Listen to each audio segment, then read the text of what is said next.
safety, it drowns out the voices of the peaceful demonstrators calling for justice and working to improve our nation. On Saturday, I signed an executive order activating the Missouri National Guard to assist local authorities at their request. At this time, we are taking a proactive approach to protect the people of this state. The National Guard and Highway Patrol stand ready to assist if needed.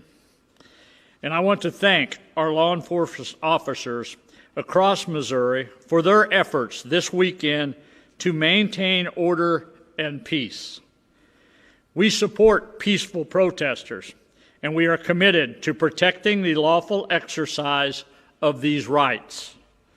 But violence and destruction will never be the answer. It does not help us achieve justice or peace. Instead, it terrorizes innocent people and families, destroys our communities, and creates more anger and pain. Every citizen deserves to be safe and protected.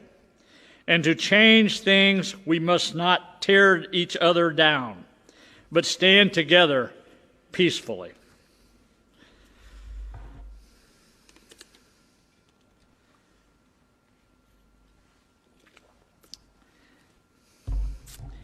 It is hard to believe that it's been just over 75 days since our first COVID-19 case in Missouri, and that we are almost halfway through 2020.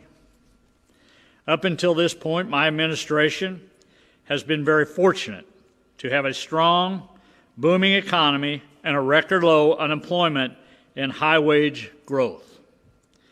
We have at it many times had more jobs available than we have had people to fill them. Because of this, we have been able to focus on our workforce and infrastructure during those times. During these times, we have also been able to put forward responsible, conservative budgets to the General Assembly. Last year, we were able to leave $100 million on the bottom line in order to respond to any unanticipated revenue declines. And we are thankful we did after everything else that has happened. When we began this fiscal year, we anticipated economic growth, and we based our budget on that growth. However, it goes without saying that COVID-19 has had a severe impact on our anticipated economic growth. This is truly unlike anything we have ever experienced before. We are now expecting significant revenue declines, some of which may be larger than those experienced during the Great Recession. Just to put things into perspective, Missouri saw a decline of over 300,000 jobs between March and April alone, a decline of over 10%. Our unemployment rate, which has been a near historic lows for much of my administration, rose from 3.9 to 9.7% in April. We could have never imagined that this is where we would be today. But we've had to face the reality of the situation and make some extremely difficult decisions regarding our state budget. We have already withheld over $220 million due to budget concerns resulting from COVID-19. In addition to these restrictions, we will be restricting another $209 million by the end of June. These restrictions include the Office of Administration, the Department of Corrections, the Department of Health and Senior Services, the Department of Social Services, the Department of Higher Education and Workforce Development, and the Department of Elementary and Secondary Education. Of this round of restrictions, over $41 million in general revenue will be withheld from the Department of Higher Education and Workforce Development. For DESE, over $131 million will be restricted, including $123 million from the foundation formula. Fully funded, the foundation formula is over $3.5 billion. In order to make it as fair as possible, I have waived the hold harmless statute. The waiver of this statute means hold harmless districts are not exempt from these withholdings. All local education agencies, including charter schools, will share a proportionate in this budget shortfall. I have always been a strong supporter of education. These were extremely difficult decisions I never thought I would have to make in just a few months.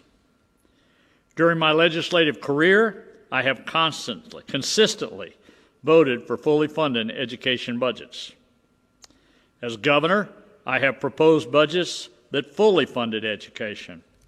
And before COVID-19, one of our priorities for this year was to start looking at ways to increase teacher pay.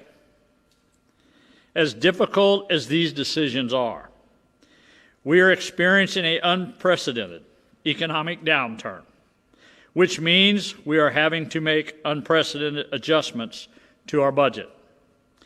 We have had numerous conversations with DESE, the State Board of Education, superintendents, and administrators to keep them as informed as possible throughout the COVID-19 crisis.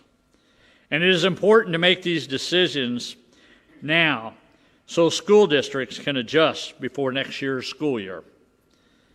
Our intent is to withhold now and avoid withholds once school begins. In the short term, we will be able to subsidize $187 million in federal funds distributed as Title I dollars to help a majority of our school districts. Today, Commissioner Van Dieven is here to talk more about these funds, and let her talk a little bit and explain that to you. Margie? Thank you, Governor Parson, and good afternoon. While news about budget restrictions is never easy to hear, we appreciate the leadership of Governor Parson and his team, who have worked thoughtfully through this process in efforts to help educators prepare for tight budgets and tough decisions, the likes of which many Missouri school leaders have yet to experience in their careers. With the timing of these budget shortfalls, the majority of today's reductions will be reflected in our June payment to schools, which is our final payment of this fiscal year.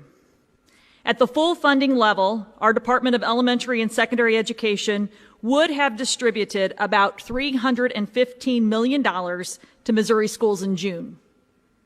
With these restrictions, our June payment to schools will be reduced to $193 million, a 39% decrease for the month. While schools are facing over $131 million in budget restrictions this month, there is some relief coming. Missouri schools are set to receive, as the governor just mentioned, $187 million through the CARES Act and the Elementary and Secondary School Emergency Relief Fund. Nearly half of Missouri's districts and charter schools have applied for these funds, and as of today, nearly 100 districts and charters have received about $16 million of those funds. Our team continues to distribute these dollars as quickly as we can, knowing how important this supplemental funding is during these uncertain times. Now, while these dollars are distributed like Title I funds, they do not have the same kinds of restrictions. Instead, school leaders have great flexibility with these funds and can use those dollars for any COVID-related expenses dating back to March 13th. There's a wide range of allowable uses of these funds. They can be used to reimburse schools for costs incurred for things like technology and hotspots needed for remote teaching and learning, delivering meals and schoolwork to our students' homes, and even to pay staff members. We have guidance and a list of frequently asked questions on our CARES Act page of the DESE website. We are embarking upon historic budget shortfalls, and we remain hopeful that they are temporary as our economy begins to recover. To our Missouri families, we will continue to educate our children. The cost of not doing so is too great. The impact of these cuts may look different in each school across our state, and services may need to be adjusted, but we will educate and care for our children. To our Missouri school teachers and leaders, yes, our jobs continue to get harder. As I have said at each of these briefings, throughout this pandemic, you have inspired me and so many around you. Prior to this pandemic, we were discussing the need to elevate the teaching profession. Fast forward through these past couple of months, and I doubt that there are many people who do not recognize the importance of good teachers and leaders. Our communities continue to count on you in so many ways. And to our business and community partners, we look forward to working with you in rebuilding our economy. And we know how crucial a skilled and educated workforce is in that effort. It is imperative that we continue to improve lives through education. Our society depends upon it. So thank you, Governor Parson, and every education stakeholder in Missouri. We are all in this together, and we thank you. Margie, thank you very much. One of the things, Zora's going to be up here in just a second to talk from the higher education side of it. One of the things I thought was so important once we started realizing what we were going to have to do is to share that with the commission, with the educators around the state, with the higher ed community. You know, the one thing I learned a long time ago, you're much better off being up front, telling people the truth, make sure they know how to prepare for that when you're going to do things, instead of just walking in here someday and saying we're making cuts and then they find about it at a press briefing. You know, the reality of it is we got to prepare for those things. That's why we want to be very upfront with DESE and higher education to make sure they were aware that this was coming and that they would make sure that they could make those prepare. So with that, Zora, you want to talk on the higher education side of it? Good afternoon. I'm Zora Mulligan. I lead the Missouri Department of Higher Education and Workforce Development. The expenditure restrictions announced today will certainly constitute a significant hardship for our public colleges and universities around the state. The amount restricted today essentially equates to the June payment that institutions would have received, and it's 100% of that June payment. This is a significant challenge. It comes in addition to some expenditure restrictions that were announced earlier in the year. And I want to be clear in that it will have a very challenging impact on our institutions. It represents a tremendous test for the leaders and our institutions around the state. It is likely to impact student services and the student experience as well as that of faculty and staff. As Commissioner Van Dieven indicated, the impacts of these cuts will look different on different campuses around the state, and so it's hard to make generalizations about how they will affect our students and our institutions. But one thing that will be uniform around the state is an unflagging commitment to the principle that education changes lives, and that it's our job as educators in the higher education space to make sure that continues to be available to the students that we serve. We've been very excited to partner with several other state departments throughout state government to begin to develop a set of strategies to support struggling Missourians and help citizens become economically resilient. Higher education is a very, very important part of that, and that's true whether you're thinking about a short-term certificate that you can earn with support of federal job training funds, or an associate degree that you can earn through Fast Track, or a bachelor's degree that you can complete through Fast Track. There are lots and lots of opportunities to grow during these times, even though it is certainly a time of unparalleled challenge. We as a department have been working hard to communicate with Missourians, their families, and school counselors about the importance of staying with it, of sticking with school. We hear a lot of discussion about gap year. My advice to any student or family out there is make a plan and stick with it. And even if your plan looks a little bit different than it did this time last year, continuing to invest in yourself through higher education is going to be one that pays off in the long term.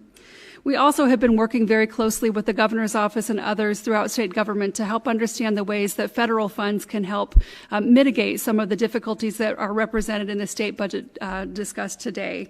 And so when we look at ways that the Coronavirus Relief Fund might be able to support schools in their ability to open safely and effectively in the fall, or if we think about how the governor's Education Emergency Relief Fund can serve a similar purpose, I'm really grateful to the governor and his team for being open to those conversations, because while we all understand the difficult situation we're in with general revenue, we also understand how important it will be to be thoughtful in how we apply other funds that are available.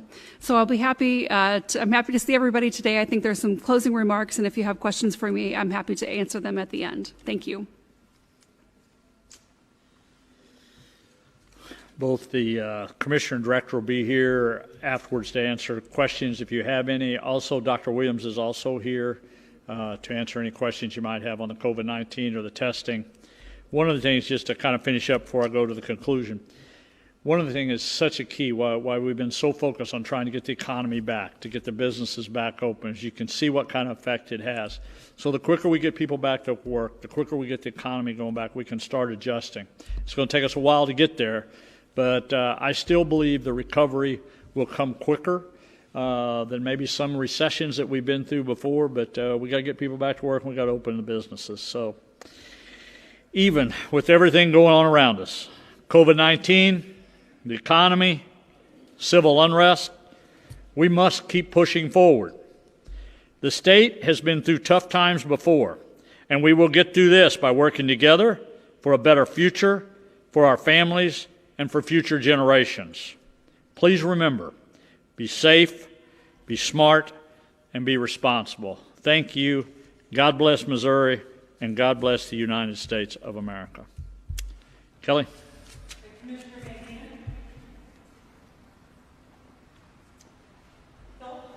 Hi, Commissioner. Hello. Can you give any sense on a day-to-day level what, like, a larger school district or even a smaller one might expect from these cuts? Are we talking people laid off, services for students cut, things like that? You know, I wish I could, but right now it's very clear that this is going to impact every district just a little bit differently. There are a few things to consider. Some districts count on state dollars more heavily than others. The CARES funds are distributed differently, so districts will see those in other ways. And, you know, certain districts have fund balances that may vary from district to district. So again, this will rest with local decisions, making those really, really hard decisions, and by no means want to minimize what a challenge that will be for our state leaders, for our school leaders. So we thank them for doing it. Thank you. Hi, Dr. Van Dieven. I'm sorry, I apologize. I didn't quite hear everything in Philip's question, but can you talk about, did you say anything about how this is going to, when talking to education officials, have they indicated, are you keeping track of how this is going to impact jobs, whether that be teachers or any other staff? Are you guys keeping track of that, whether it be before today's cuts and moving forward? We do not have that at this point in time. I think every district is going to have to look at the situation a little bit differently, and we'll be able to tell you that several months from now, but not yet. Okay. All right. Thanks. And then one more thing, summer school. Do you have any information as far as how that's looking enrollment-wise? You know, it's very, very mixed right now. I think we've had a couple of districts who have started their summer school. Some have elected to postpone summer school. Some have talked about canceling summer school, and some of them have doing face-to-face. Some of them are doing it remote learning again. So very, very mixed out there, and enrollments are shifting as we speak. Thank you. All right, thank you.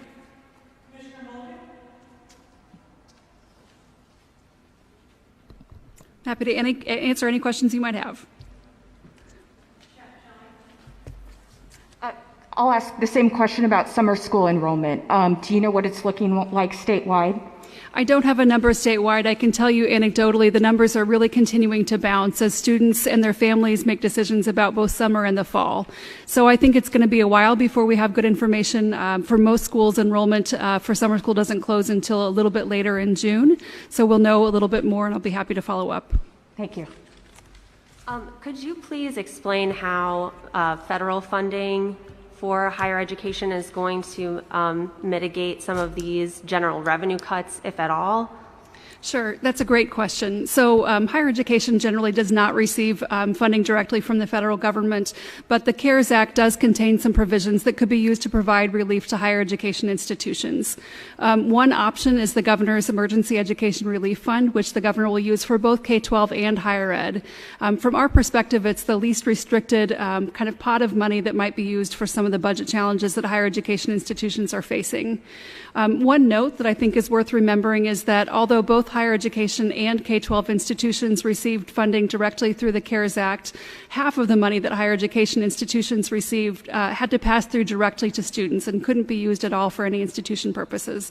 What remained had to be used for restricted purposes that were very important in meeting the short-term crisis that was presented by the coronavirus, but it specifically could not be used for staff salaries. And so in that way, there's been a little bit of a challenge at institutions there.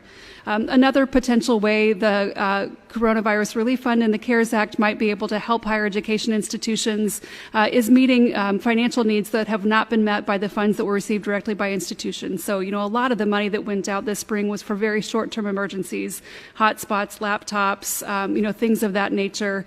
This will be a longer-term opportunity to think about things like testing, campus infrastructure, which in many cases isn't really sufficient to handle the volume of online education that's currently being offered. So there are lots of ways that federal funds might be able to support higher education institutions. Is there any more federal funding coming from the CARES Act that hasn't already arrived? That's a question that actually Dan Hogg would be more in a better position to answer. The state has received a significant amount of money. Higher ed institutions have also received some. I think most of what we're likely to see in terms of federal funding in the future, unless there's a bailout package, which I don't know anything about, but would be in the form of specific purpose grants. And so we're certainly looking at grants as another way to make sure that we're meeting students' needs during this unprecedented and challenging time. Thank you.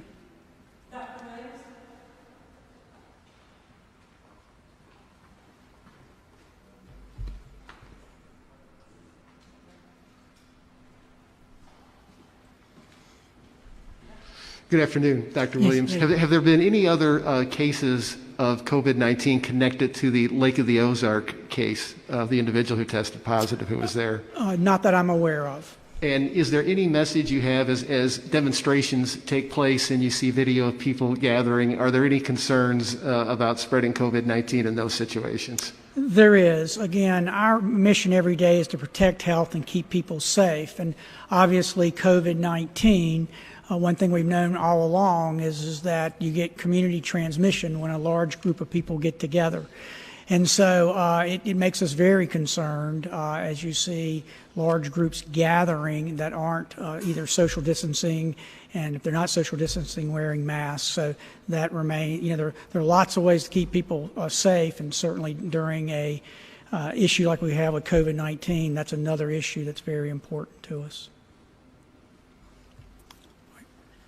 Hi, Dr. Williams. So Fort Leonard Wood completed some mass testing and found 50 soldiers or trainees contracted the virus. I'm curious if you're aware of any other bases here in Missouri that are going to be doing the same sort of thing, or have they? I'm unaware of that, if they are doing that. Okay, thank you.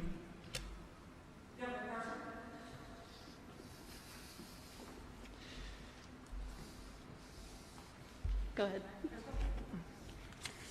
Governor Parson, there were protests all over the state this weekend. So what wider message do you think that the protesters have for you? And is there anything that you think you could do to further their cause?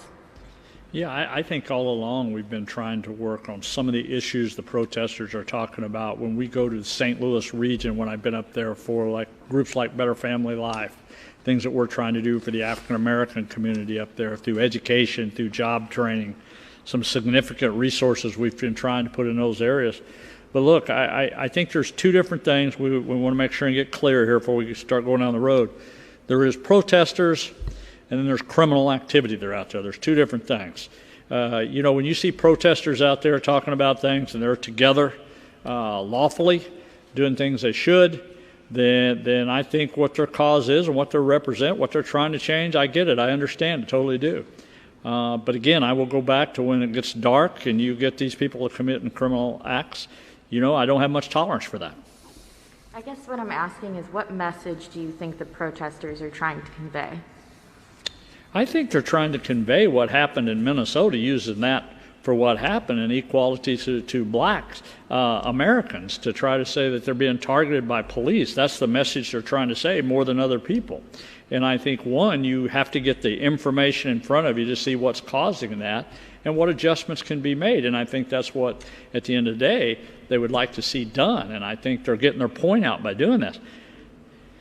It's unfortunate that people are taking advantage of that situation, committing criminal acts for the people that are really trying to do it for the right reasons. Hi, Governor. Can you tell us what guidance you've given law enforcement, like Capitol Police and the National Guard, on when to begin detaining people if things do take a violent turn tonight? Yeah, first of all, I got all the confidence in my Director of Public Safety. That's their call to make. The Colonel of the Highway Patrol and General Compton and his troops, they're well aware of the situation. They've been through this before. Most of those are all seasoned veterans that's been through experiences like this. That's their judgment call. Again, we've reached out to the mayors over the weekend, the chiefs of police, been in contact with county executives all weekend over the state in different areas, making sure they knew we were there to help if they needed help, to be able to utilize our forces, what we have. And when I said earlier in my remarks, one thing early on, I wanted to make sure the patrol was ready, that we were ready to respond, and it was important for me to get the National Guard ready. One is somebody that's got experience in the military, and one that's somebody that's been in law enforcement for a long time. You can never be prepared enough for situations of chaos. Governor, Crystal kind of touched on my question, but I think it's important to hear from you, not only as the governor, but as you mentioned, former law enforcement. Do you feel there is a systemic problem associated with police and African Americans? Yeah, you know what? Let me just say this. It's a pretty broad question what you're asking there, but let me say this about the law enforcement side of it, because I don't like pitting one against the other. I really don't. Because I think 99% of the law enforcement officers are out there, at least, are doing their jobs, doing what they're supposed to be doing. Is there bad actors out there? Yes. They always have been in those careers, just like any other profession. Sometimes you'll get people that take advantage of an oath that they should have never took advantage of. And that's up to us to clean it up. And when I say us, I mean law enforcement and I mean public needs to clean up bad actors on that. And we just need to be able to make sure we're both there, both parties, that would be the African American community or the law enforcement, figure out solutions to this. And as we can see, it's a troubling time for our country. But, I do believe when the right people get at the right table, decisions can be made, changes can be made in this country. And if you look back at our history of this country, that's exactly what's happened. Exactly what happened. But this is something none of us has ever seen before, with the violence that's behind this. And what I want to say, organized violence, that for these criminal activities that are happening overnight, this hasn't got anything to do with protest. Governor, what would you say to protesters taking the streets tonight in Jefferson City? What's your message to them? You know what? If they want to come to Jeff City and protest and they do it in a lawful manner, they're fine to come here.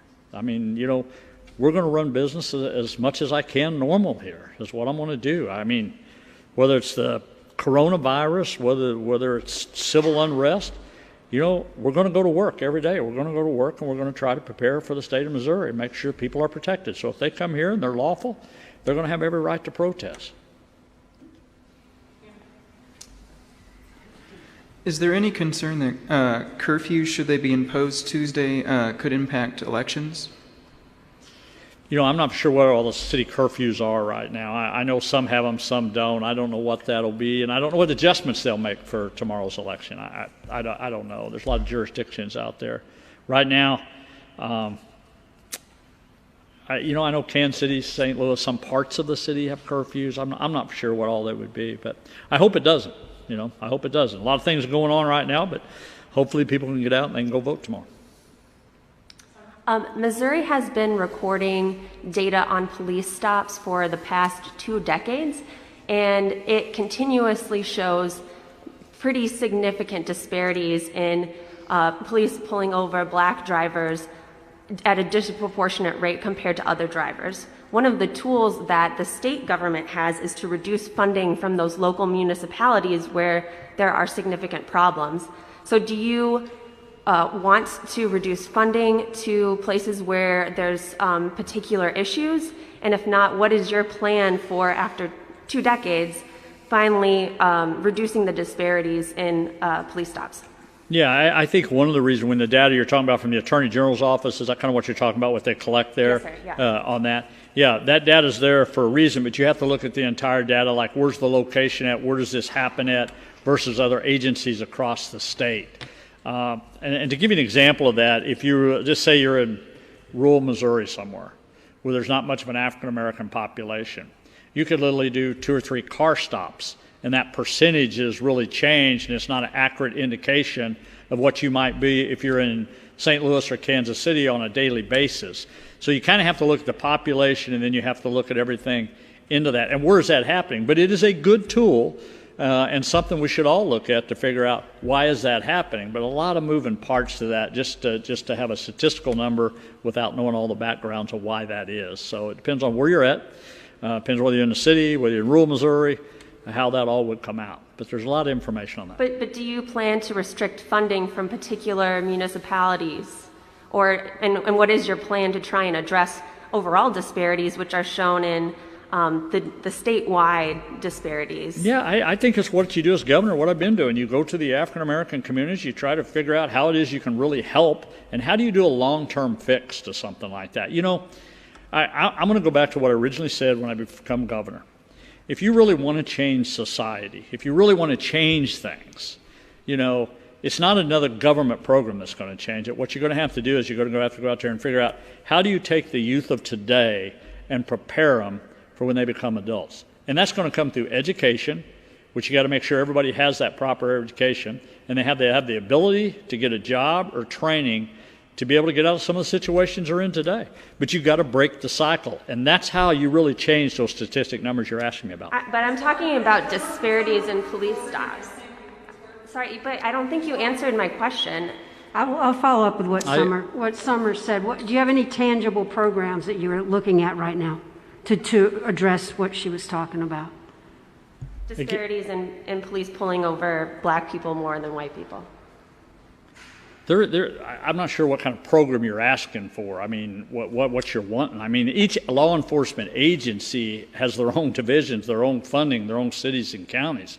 I don't know what you're asking when I have a plan for that. I mean, if you're saying what is the state going to do? Yes. You know, I mean, it's on the local levels. Well, again, what I had mentioned previously is the state has the tools in the law to restrict funding to particular agencies if there are major problems. And I'm assuming why don't you refer to what you're talking about funding? Because I'm not understanding what you're saying. What funding am I going to withhold from a county or a city that has their own funding sources? No, you asked me the question. I'm asking you. What funding do I have the ability to hold for a city or a county? The state government has the ability to withhold state funding to local governments if their police departments have massive disparities in arrests. If you're giving them funding. Correct. Okay. We're not. What funding are you talking about? That's what I'm trying to ask you. What are you talking about? Are you talking about victims' money that we're given for victims to the police departments? Are you talking about the prosecutor's assistance money that the state's given?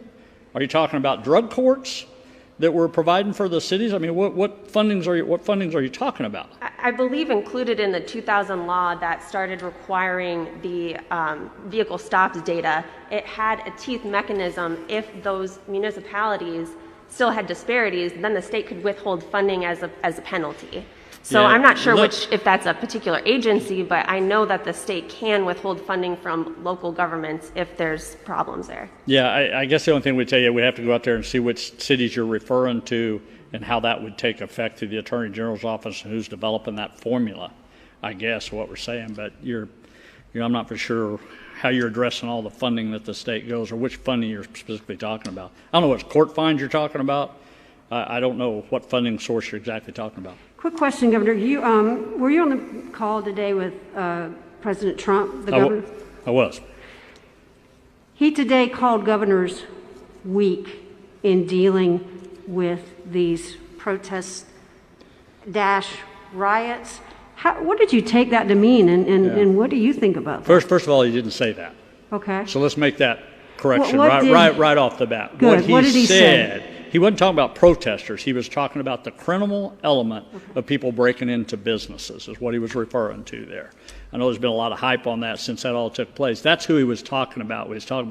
He said that people needed to take the action, the resources they needed to stop the looting and breaking into private business, stealing, throwing rocks at police officers, shooting people.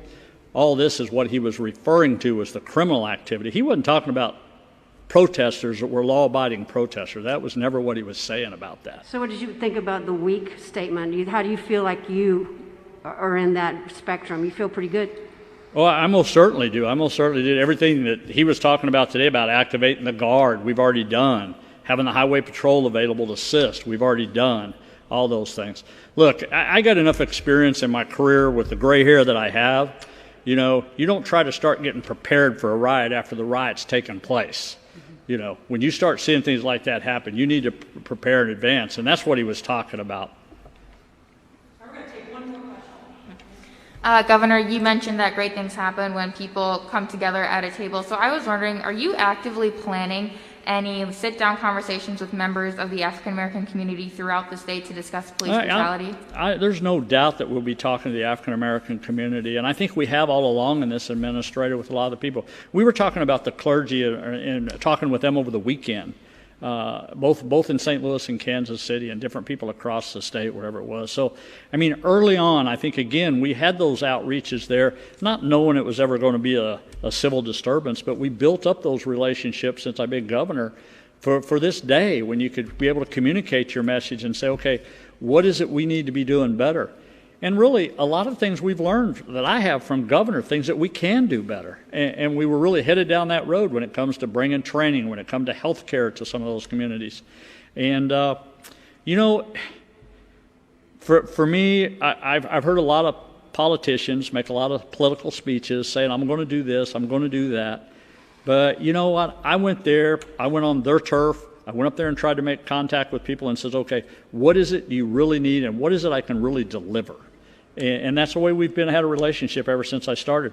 After all of this, we'll be back at the table again. We'll be meeting with leaders across the state and maybe before, I don't know. But right now we got to find a common ground. We got to figure out how do we change